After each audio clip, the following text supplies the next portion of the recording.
இப்போது புதிய அறிமுகம் அச்சி ஹோட்டல் சாம்பார் 50 கிராம் ரூபாய் 20 மட்டுமே.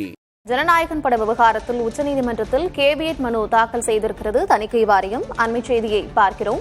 உயர்நீதிமன்ற உத்தரவுக்கு எதிராக மேல்முறையீடு செய்தால் தங்களின் வாதத்தையும் கேட்க வேண்டும் என்று கோரி கேவியட் மனுவினை தாக்கல் செய்திருக்கிறது தணிக்கை வாரியம். அண்மை செய்தியை பார்க்கிறோம். ஏற்கனவே இந்த வழக்கு உயர்நீதிமன்றத்தில் மீண்டும் PT ஆஷா தலைமையில் விசாரிக்கப்பட வேண்டும் என்று உச்சநீதிமன்றத்தில் சொல்லப்பட்டிருந்தது. இந்நிலையில் உயர்நீதிமன்றத்திற்கு எதிராக அந்த தீர்ப்புக்கு எதிராக மேலும் மேல்முறையீடு செய்தால் தங்களுடைய வாதத்தையும் கேட்க வேண்டும் என்று தணிக்கை வாரியம் தரப்பிலிருந்து கேவியட் மனு தாக்கல் செய்யப்பட்டிருக்கிறது. அண்மை செய்தியை பார்க்கிறோம். இதுகுறித்த விவரங்களோடு இணைந்திருக்கிறார் செய்தியாளர் ராஜு. அவரோடு பேசலாம். ராஜு, கேவியட் மனுவினை தாக்கல் செய்திருக்கிறார்கள் தணிக்கை வாரியம். கேவியட் மனுவில் என்னென்ன விஷயங்களை குறிப்பிட்டிருக்கிறாங்க? கார்த்திகா, அதாவது இந்த வழக்கை பொறுத்தவரை ஏற்கனவே உச்சநீதிமன்றம் சென்றிருக்கின்றது. எனவே தற்போதைய நிலையில இந்த ஜனநாயகம் திரைப்படத்துக்கு உடனடியாக இந்த சென்சார் தணிக்கை சான்று வழங்க வேண்டும் என சென்னை உயர்நீதிமன்ற தனி நீதிபதி பிறப்பித்த அந்த உத்தரவை உயர்நீதிமன்றத்தினுடைய டிவிஷன் அமர்வு ஏற்கனவே அதை ரத்து செய்திருக்கின்றார்கள். அதே போல ஜனநாயக திரைப்படத்தின் தொடர்பான இந்த வழக்கை தனி நீதிபதி PT ஆஷா மீண்டும் விசாரிக்க வேண்டும் என ஒரு ஆணையானது பிறப்பித்திருந்தது.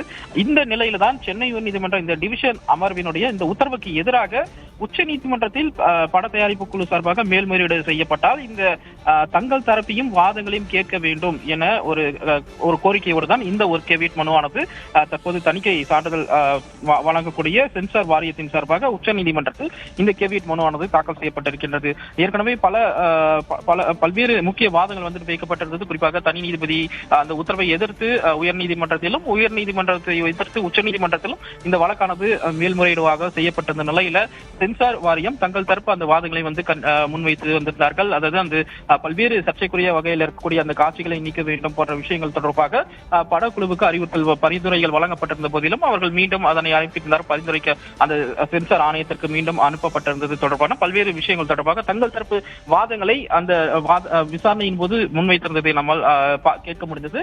எனவே தற்போதைய நிலையில தற்போது அந்த மீண்டும் அந்த வழக்கானது PT ஆஷா விசாரணை இருக்கக்கூடிய நிலையில தற்போது உச்ச நீதிமன்றத்தில் தயாரிப்பு நிறுவனம் சார்பாக மேல்முறையீடு வரும் பட்சத்தில் தங்கள் தரப்பையும் கேட்க வேண்டும், தங்கள் தரப்பு வாதங்களை கேட்க வேண்டும். ஒருவேளை தங்கள் தரப்பு வாதங்களை கேட்ட பின்பு மட்டுமே அந்த உத்தரவு பிறப்பிக்க வேண்டும் என்றால் பிறப்பியுங்கள் என்ற ஒரு கோணத்தில் தற்போது அந்த கேவியட் மனு தாக்கல் செய்யப்பட்டிருக்கின்றது.